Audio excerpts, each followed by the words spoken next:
Olá pessoas, tudo beleza? Eu sou o Douglas e sejam muito bem-vindas ao mundo dos caçadores. Rapaziada, a bruxa andou solta por aqui, vou falar pra vocês, hein, peguei uma virose braba demais, fiquei 3 dias de cama, né? É até por esse motivo que a gente não teve vídeo segunda-feira. Vou falar pra vocês, hein, se cuidem por aí, né? Porque de uma hora pra outra, né, a gente tá levando a vida ali tudo certinho, tudo bem.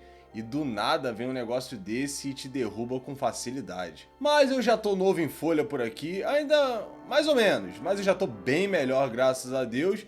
E aí, aproveitar que a gente não teve Hunter Responde segunda-feira, né, eu coloquei ele aqui pra quarta, porque eu acho legal sempre ter esse quadro, que é uma maneira de interagir melhor com vocês, né? Tem as perguntas aí, a gente vai respondendo, trocando sempre aquela ideia também. Então, como de costume, você já sabe, se você quiser mandar a sua pergunta, utilize a hashtag HunterResponde aqui nos comentários, aqui mesmo no YouTube. Então, sem mais enrolações, só bora para as perguntas de hoje. A primeira pergunta de hoje foi enviada pelo Vitor Pires 9895. Já ouvi parte da comunidade dizer que materialização é uma especialização 2. Isso pela ideia de que a função atribuída ao objeto que você materializou pode fazer coisas que não se enquadram em nenhuma outra categoria, como por exemplo o aspirador da Shizuko, que tem capacidade infinita para coisas sem vida /nem, ou até mesmo o pano do coruja, que podia encolher qualquer coisa com ele. O que você acha disso? Cara, isso aí é difícil de dizer, vou falar pra você, cara.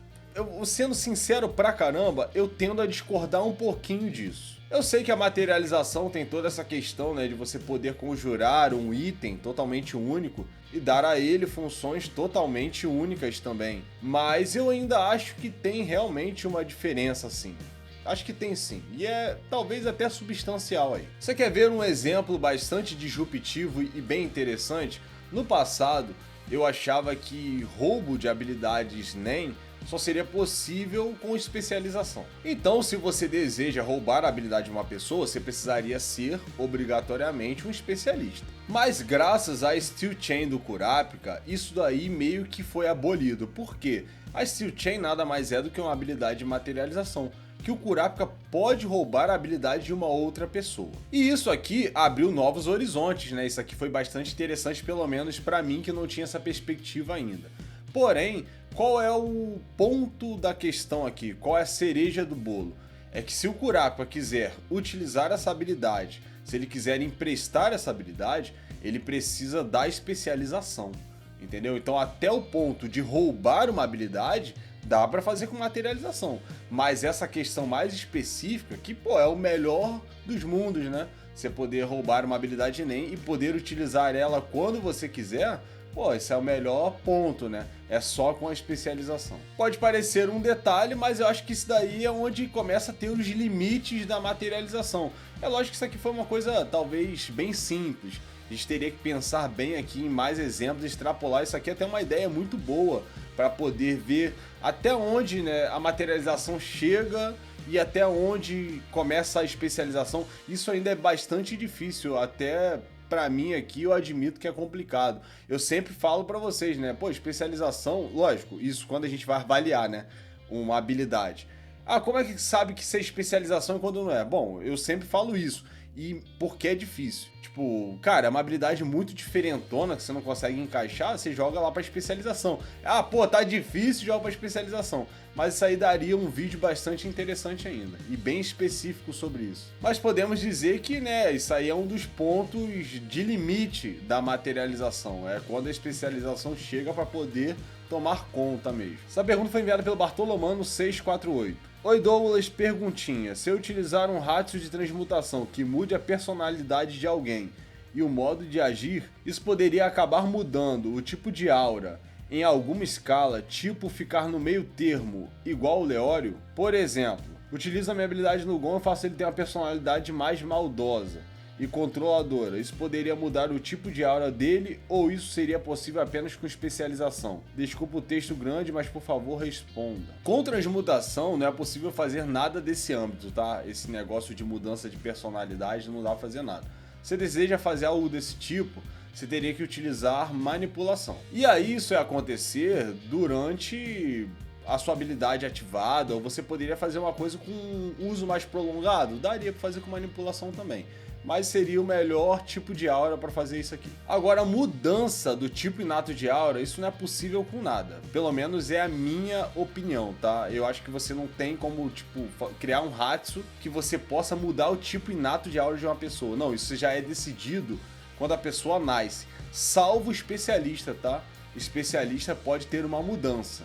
Isso aí é até explicado no anime. Mas para os outros tipos de aura, assim que nasce, já é determinado. E mudança de tipo de aura com uma coisa mais natural são fortes fatores fisiológicos e também psicológicos. Locais onde se teve uma experiência muito brutal e complicada, uma experiência assim que mude a sua vida também, entra nisso daqui. Eu tô meio que resumindo, não são exatamente essas palavras, mas são mais ou menos essas daqui que o Togashi utilizou lá naqueles painéis, né, que vocês sabem, que saiu lá em 2022. Em termos gerais, isso aqui não é canônico não, tá? Pra falar a verdade, a maioria das coisas que estão naqueles painéis não são canônicas, mas eu até levo, sabe? Eu até utilizo já como uma fonte de verdade, mas se a gente for corretinho ali, bem certinho, não seria o certo. Então, esse tipo de coisa gera sim uma mudança no tipo inato de aura de uma pessoa.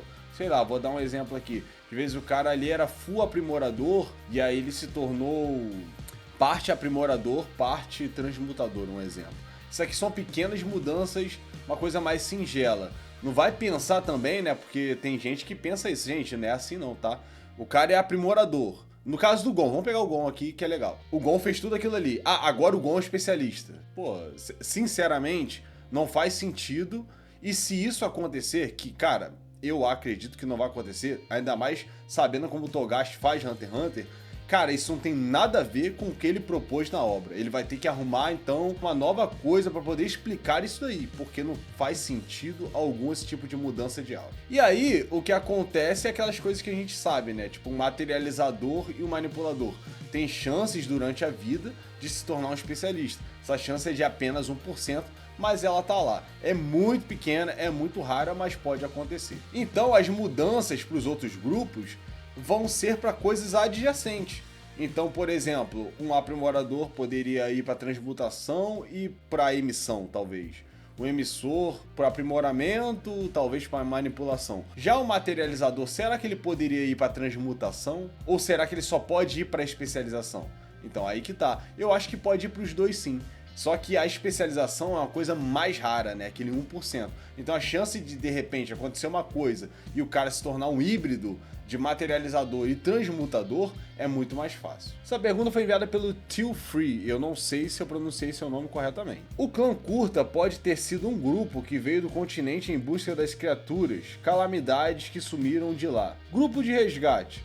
E ter tentado buscar isso na cidade de Meteoro, onde enfrentou a trupe. Por isso a trupe conhece os Curtas. É por isso que a trupe matou todos do clã e também roubou, já que é o perfil da trupe. Ou o massacre do clã Curta pode ter sido causado pela Sheila, com um grupo de alguma forma, e as aranhas não tem nada a ver com isso. Sabemos que tem a ver com a cidade de Meteoro pelo bilhete deixado. Ou alguém deixou para incriminar a cidade de Meteoro e as aranhas porque eram famosos. O massacre do clã Curta é certo que foi feito pelo Genei Ryodan, isso aí é indiscutível, o Vogin confirma isso pra gente na luta contra o Kurapika. Então não tem como, tipo, foi o Genei Ryodan que acabou com o clã do Kurapika? Sim, foi, não tem como discutir, isso é certo. Mas a questão é, por quê?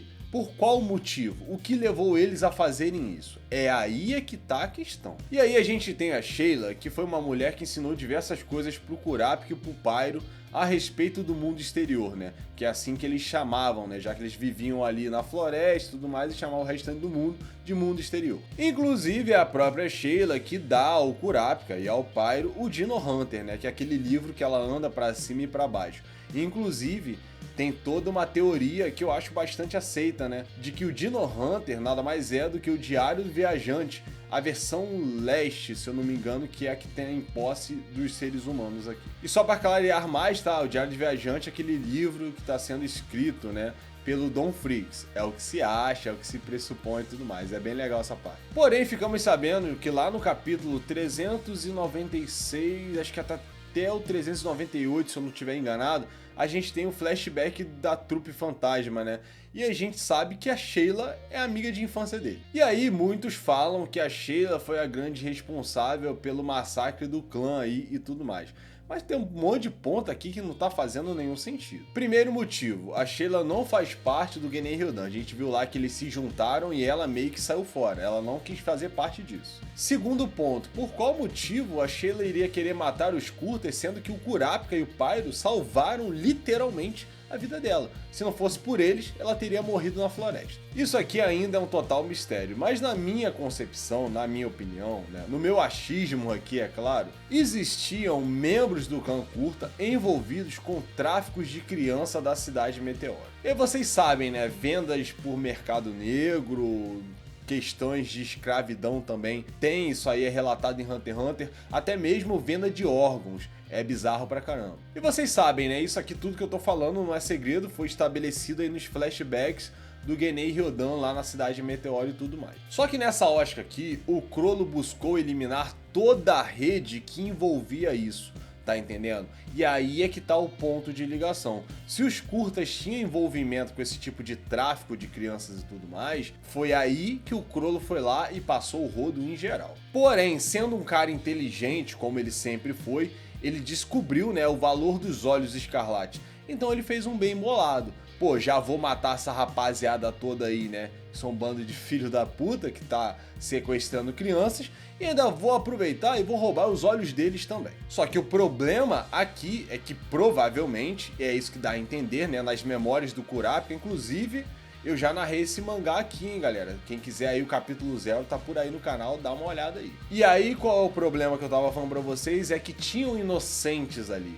E o Chrollo não fez distinção. É lógico, isso aqui é um bando de achismo, tá? Mas faz um pouquinho de sentido as coisas que eu falei aqui. Essa pergunta foi enviada pelo Lucas Bandeira 3322. Acho que tem muitas pessoas que julgam errado um conceito da obra, de que todos que lutam ou lutaram corpo a corpo utilizam reforço. Tipo o Chrollo Lucifer, que não faria sentido ele investir em reforço por ser muito longe. Nas falas do Silva, ele comenta capacidades físicas e não reforço. Também já foi mostrado que tem como aumentar suas capacidades físicas além do normal, como no portão da família Zold. Tô certo na análise? Em parte você tá certo, mano, porque isso aí é uma das equações para o combate direto em Hunter x Hunter. Força física. Isso aí faz total diferença no mundo de Hunter x Hunter. Mas em outra parte você tá errado. O aprimoramento sempre vai estar ali quando a gente fala de luta direta, a porradinha direta, soco, tapa, chute.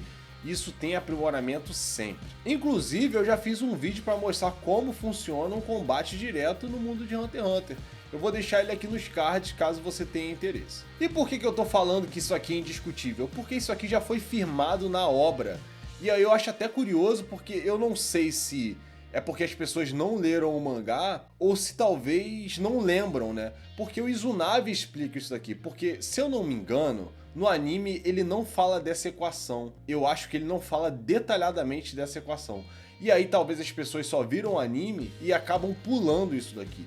Porque no mangá isso aqui é bem detalhado e bem explícito. E aí o Izunave explica totalmente pro Kurapika como é que funciona uma luta contra um aprimorador. Isso aqui é bem bom, entendeu? Então não tem como a gente discutir, isso aqui já está fincado na obra.